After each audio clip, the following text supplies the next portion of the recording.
We're 4 months into the year and it's time for another market update. I'll take a look at all the major sports and I'll prove once in a while I do know what I'm talking about. Let's data dive.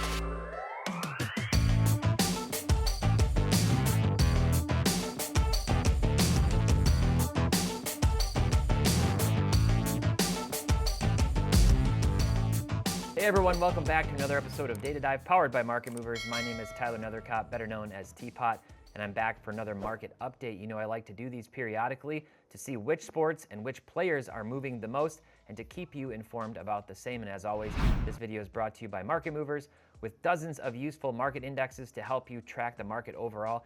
And with over 3 million cards and tens of thousands of players' data, visit marketmoversapp.com and use promo code DIVE when you check out. You'll get 14 days completely free to try out Market Movers and then 20% off for life as long as you're subscribed. Now let's get into the data.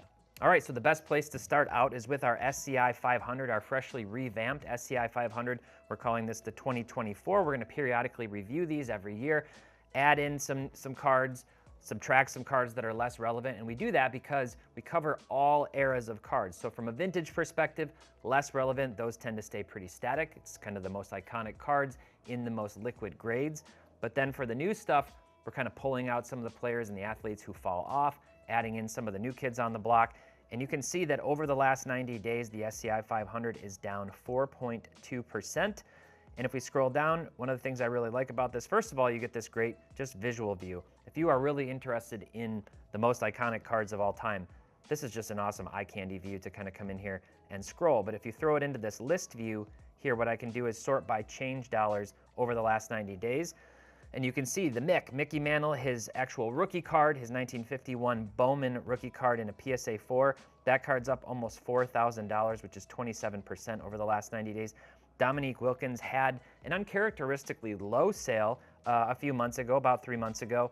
And so that one's kind of actually more normalized back up into the $10,000 to $11,000 range for his PSA 10.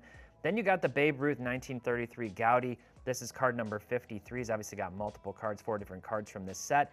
In a PSA 1, kind of had to put it in a PSA 1 because those are the, you know, from a liquidity perspective, from a transaction volume perspective, more of those are graded lower. And we also don't like for any single card to take up too significant of a portion of the index's overall value. But obviously, when you're talking about PSA 1s or SGC 1s or a BVG 1, the condition can vary drastically, which can lead to pretty big price swings. So whenever you're looking at vintage cards in general, eye appeal is a big part of it. But for PSA 1s especially, you got to look at that condition and take that into account. So comps don't always matter as much. And we can just kind of keep scrolling down and see a lot of vintage cards moving. You know, not surprising to see that. Then if I switch, I'm going to switch to the ones that have gone down the most though. Here's Jackie Robinson's PSA 4 Leaf. That one's down pretty significantly, down 35% from its sale 3 months ago. You got LeBron. People not feeling too great about LeBron right now. His refractor is now a good time to buy LeBron if you're in for the long term. Obviously, the Lakers got bounced by the Nuggets. LeBron's future still uncertain. Is he going to try to go play somewhere with Bronny, who declared for the draft but may not get drafted, and who knows if he'll ever make it to the NBA? A lot of question marks around LeBron James. Obviously, he's got a very loyal collector base, and he's got everybody else who just like to go after the most, you know, the greatest players of all time. But that card is down significantly, so there may be some buying opportunities for LeBron cards going into this summer. You got Shohei Ohtani's rookie auto batting in a PSA 10, $9,600. Ohtani's actually having a great season hitting, and that Dodgers, top of the Dodgers lineup, 1 to 4, is just murderer's row right now. But he's not pitching, and I hate to say it, but this was kind of an I told you so for me, one of a few that we'll talk about today, where once I found out that Ohtani wasn't going to be able to pitch this year, I said the unicorn status is semi-revoked now. He's still a fantastic hitter. He's still one of the best hitters in baseball, but it was the fact that he pitched and he hit that made him a war machine and pretty much a perennial MVP favorite in whichever league he would be in because he did both of those things. Now as a hitter, he's got to compete with a lot of other talented players, including 2 on his team right now in Mookie Betts and Freddie Freeman. So we'll see what happens with Ohtani's prices long term. We'll see if he ever gets back to pitching. Certainly hope that he can stay healthy, unlike Mike Trout, who unfortunately just suffered another injury with a torn meniscus. We've got Wayne Gretzky down 4,000. We've got Willie Mays. So this is the usual kind of ebbs and flows, especially in the vintage world. Again, condition can play a factor in that, but it's not surprising to see somewhat significant swings in prices on those cards from one sale to the next when there aren't a lot of the cards out there in the first place. So let's switch over, and now let's look at some sports, major sports by different eras. So we're going to start out here, and yes, we will be adding newer eras. We're going to do a 21 to 23 indexes very soon, but right now I've got baseball from 2018 to 2020. That's down a massive 20% in the last 90 days now. What has happened? Well, baseball's, teed off. We have opening day. We're a month into the season. Teams are playing well. The Braves are playing fantastic, but Ronald Acuna Jr., he hasn't really been too great so far. He's stealing bases, so from a fantasy perspective, he's still got really strong value, but the power has not been there. He kind of looks lost sometimes at the plate for some reason right now. I'm sure he's going to figure it out, but he's obviously in that 2018 ballpark. Plus, then again, you've got Ohtani. Soto is up. Soto's prices have been up. He's been hot. People like him with the Yankees. He's been playing extremely well. But overall, that 2018 to 2020 range, you got guys like Bo Bichette, Vlad Guerrero Jr., Fernando Tatis. Their cards all not doing particularly well. Then for basketball, pretty much flat on basketball as well as hockey from this era. Both of those obviously in the playoffs right now. So what you really have is you have some players rising and you have some players declining. And that has a lot to do with what I discussed a few weeks ago with basketball. It's like this is the time when, these types of athletes, as they're dropped out of the playoffs or maybe they don't make it, their cards are going to be declining, whereas the guys who are shining brightly, like Anthony Edwards, who we're going to look at a little bit more closely in a little bit, those cards will be rising more. And then football, obviously it's the off season right now, but we did just have the draft, so there's a little bit of buzz around that, down 6% on that particular index. Okay, let's jump down and look at 2010 to 2017. And we've got baseball down 7%. We've got basketball down 10%. Football actually up 3.5%. Several of Mahomes cards have been rising slightly recently. And then you've got hockey down 6.1%. So, some notable players in here. And again, I like to come down and actually look at, the change prices overall. You can see, again, Ohtani. This is his 2017. So obviously he has rookie cards in 2018. This is kind of a prospects card that's prior to that. Mike Trout. Let's take a look at this real quick and just see. It's only been a few days since he was injured, so we don't even actually have a sale since the injury, but I suspect that this card and others will be declining over time for Mr. Trout. Let's see. We probably have a few different Trout cards in this index. Here's obviously the iconic Topps update. This card had been up, so hovering up in that $1,000 range, he was killing it. I mean, he was hitting a lot of solo home runs. I think he was at 10 home runs for the season, but now he's injured again. I expect to see this card dip down probably to at least $900, if not cheaper, in the coming weeks to months, depending on how long he's going to be out. And then obviously it's a question mark when he returns to play. Will he be just as good as he was to start the season? What's the rest of his career going to look like? A lot of questions for Michael Nelson Trout right now. 2000 to 2009. This is kind of what I call like the dead era. This is when sports cards weren't nearly as popular for a lot of people, but there's a lot of really cool cards and a lot of all-time great athletes in this era. Baseball actually up 15%, basketball down 10%. A lot of that has to do with LeBron. Football up 3%, and hockey up 3% in that era. Switching gears here, 1990 to 99. You guys know I'm a 90s junkie, so pretty much flat on these indexes overall. Not a lot going on. We can jump down again.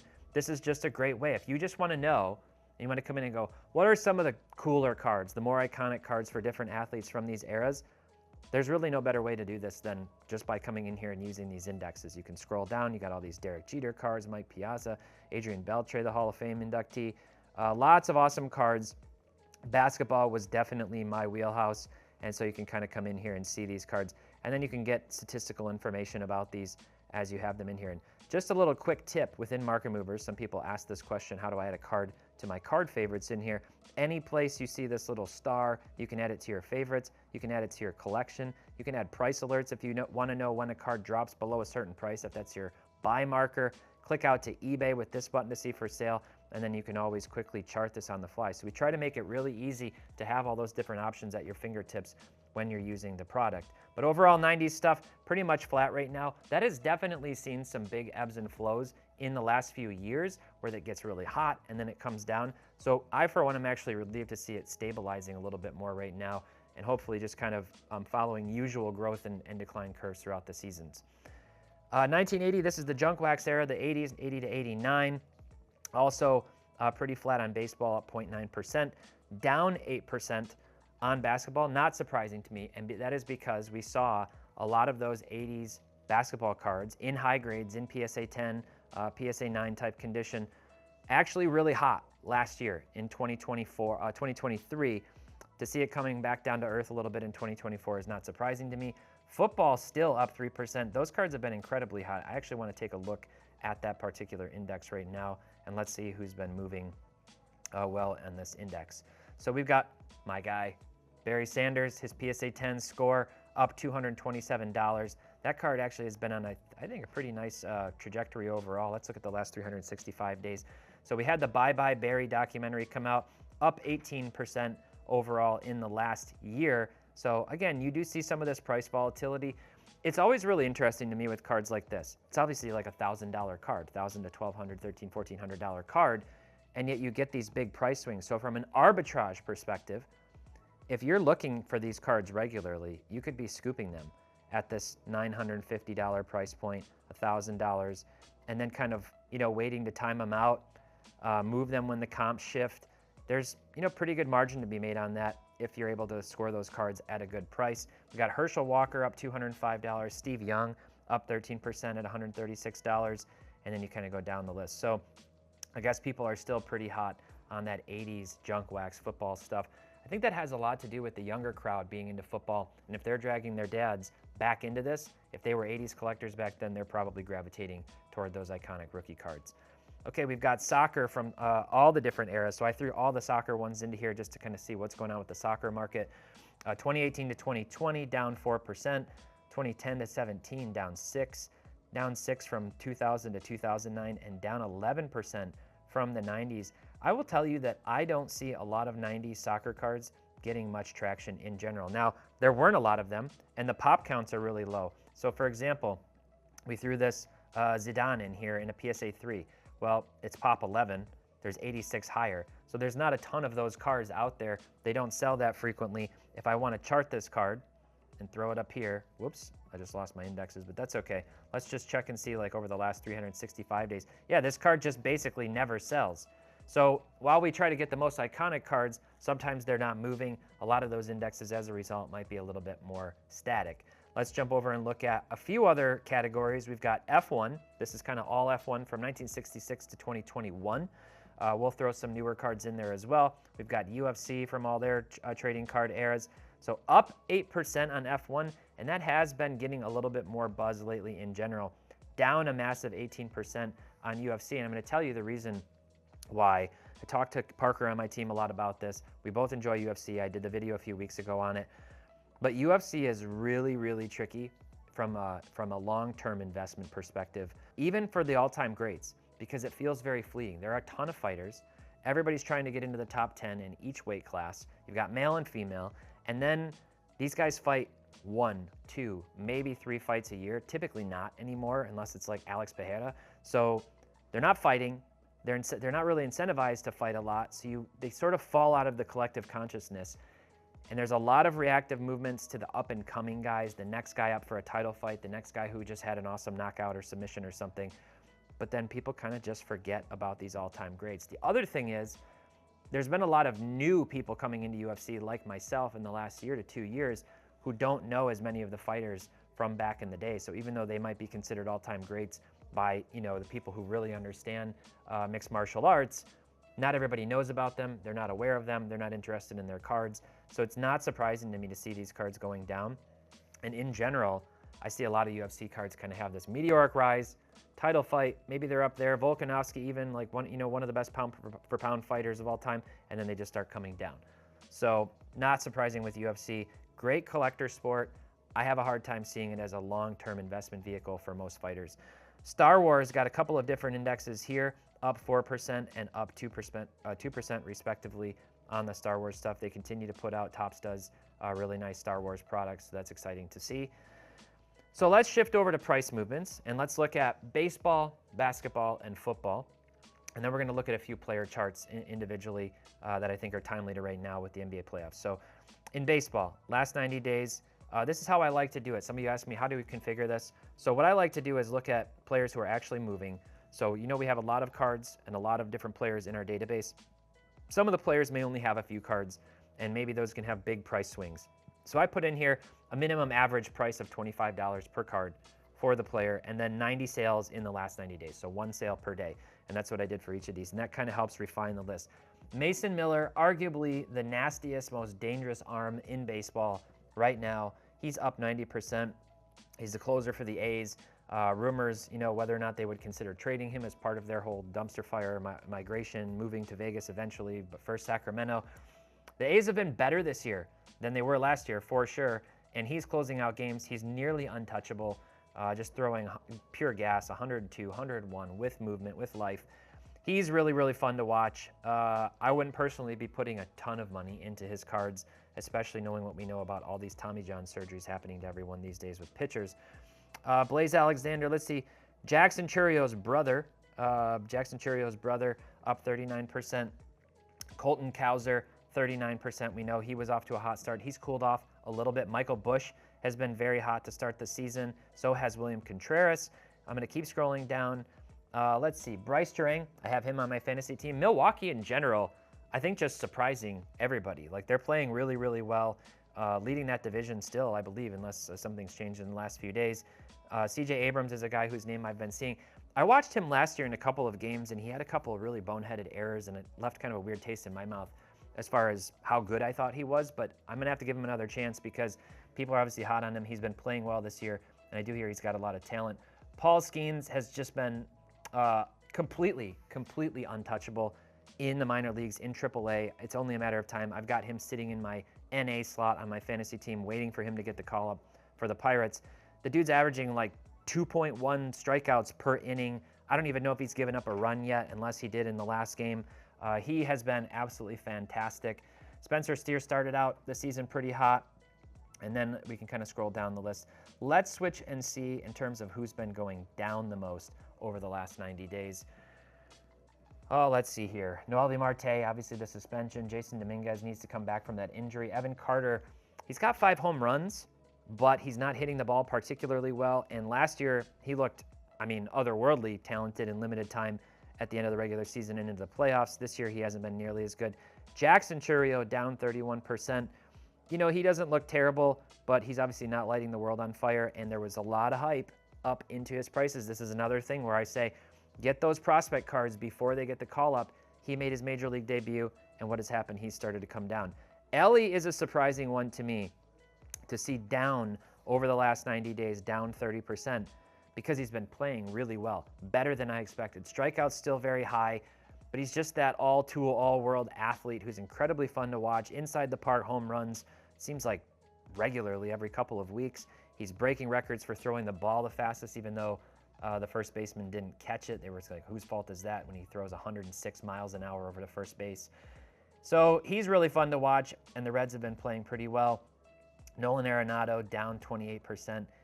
It's going to be really interesting to see where he lands all time in terms of what people's attitude is toward him. And Corbin Carroll also down 26%. So baseball season's in full effect. It's still very early. It's such a streaky sport. I wouldn't get too hung up on guys who are off slow or panic necessarily. Maybe give them some time to rebound. Okay, let's jump over and look at basketball. Same thing. And I'm going to look at Anthony Edwards. Up 35% in the last 90 days across all of his cards. That's 14,800 sales tracked, 1,200 different cards.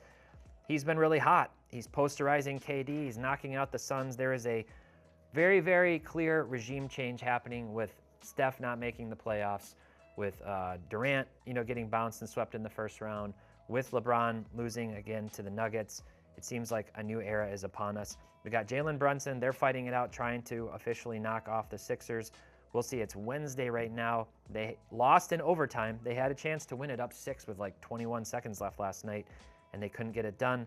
So we'll see if Philly can make a comeback. Jamal Murray, he's a guy I said, keep an eye on Jamal Murray. He always seems to turn it on in the playoffs and hit big shots, and he's done it not once but twice now for the Nuggets in the first round. So his card's up 17%. So are Jokic up 13%. Let's see real quickly who's down the most over the last 90 days in basketball.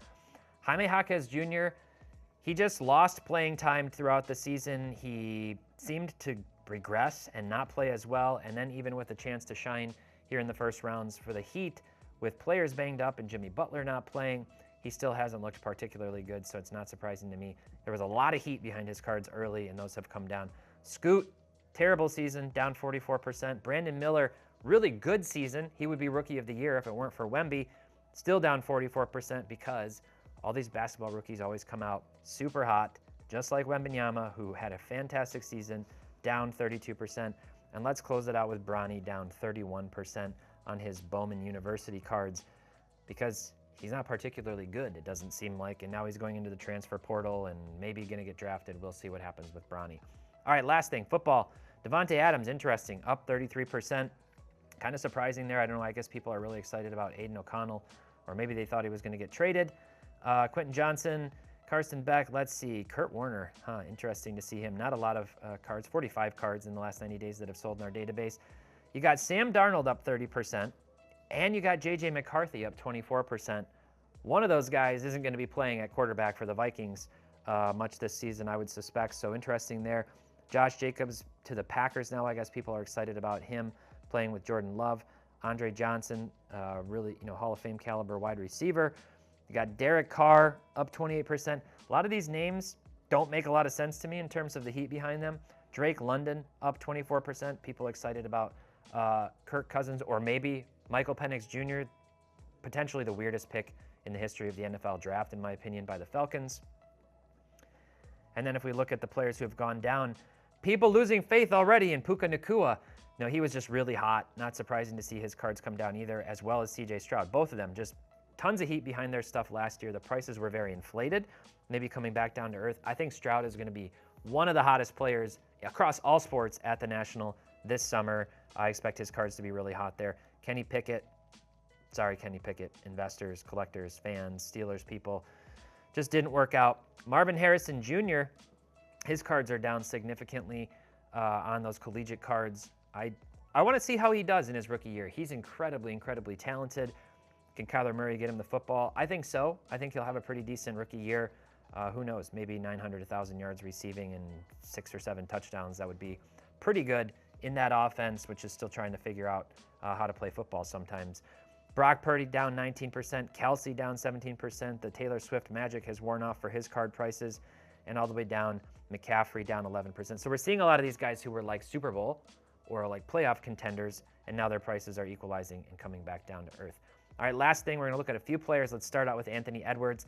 I said this to start the season. I had some things that were wrong about this season for sure, but I said that of all the star-powered players going into this year, I said I thought Anthony Edwards was the one who was the most intriguing, along with Shai Gilgeous-Alexander. Those two guys look pretty good. Ant-Man just has the it factor. He has the it factor. He's dynamic. He's explosive. He's got charisma. He's got a great smile. People think he might secretly be MJ's kid. Who knows? But he has played extremely well, and he plays within his game. It's not about gaudy stats. It's about winning, and it's about competing and playing on both sides of the ball and hustle, and that's what I think people are really liking. Up 68% on his Prism base, 78% on his Prism Silver. Both of those things really trending huge over the last 30 days, even over the last 14 days. Both of those cards are seeing most of their price growth during that time frame. So what do you think with the Wolves and the Nuggets? Let me know down in the comments who you like to take that series. Okay, speaking of Nuggets, Jamal Murray. A couple weeks ago when I did my video about the NBA playoffs, I said he was one of the players, again, that might be sneaky. He's up 166% on his Prism base PSA 10 and up 36% on his Prism Silver, so people are really excited. And last but not least, the I told you so, Wemby. Now this has nothing to do with Wemby not being a good player, not being potentially a generational player, not potentially being the greatest player of all time. Some people think he will be. It's got a long way to go for that. He developed nicely throughout the season. He played great. The Spurs were absolutely abysmal without him on the floor. The box plus minus when he's on the court and off, big difference. But it was all about these huge prices just coming up, and a lot of copies of these cards. and now they're coming crashing down. And that's what I said a few months ago when we were looking at this Prism base card. This Prism base card was selling for $500, somewhere in that price range, I think. Let's actually take a look just specifically at that chart and go back 100 days. And if I see, yeah, this card was up at $570 for a Prism base PSA 10, now down to $205. So now you can get a Prism Silver PSA 10 for the price you would have paid a few months ago. That's what I say. Don't get too caught up into that hype when these players have these cards come out right away. They're going to come down in value. There are a lot of other cards to come out. Some of the more high-end Wembys obviously still doing very well. That Black Shimmer broke, all kinds of records, went for over $500,000. The Nebula just got hit, if you didn't see that, by Blez Breaks, the Blez brothers. They've been on a tear hitting all kinds of crazy Nebulas. So it'll be really interesting to see what the Nebula goes for. Wemby overall, I like him long-term as long as he can stay healthy, but don't get caught up too early in these cards when they come out is the moral of that story. So what do you think? Let me know down in the comments your reactions. How's the sports card market feeling to you overall? Are you excited about the news with Topps and everything that's coming out in terms of baseball changes as well as all the other sports? And while you're down in the comments, do me a huge favor, like this video, make sure to subscribe, share it with a friend. Thanks so much for watching, and until next time, happy investing, keep on collecting, and make sure to have fun.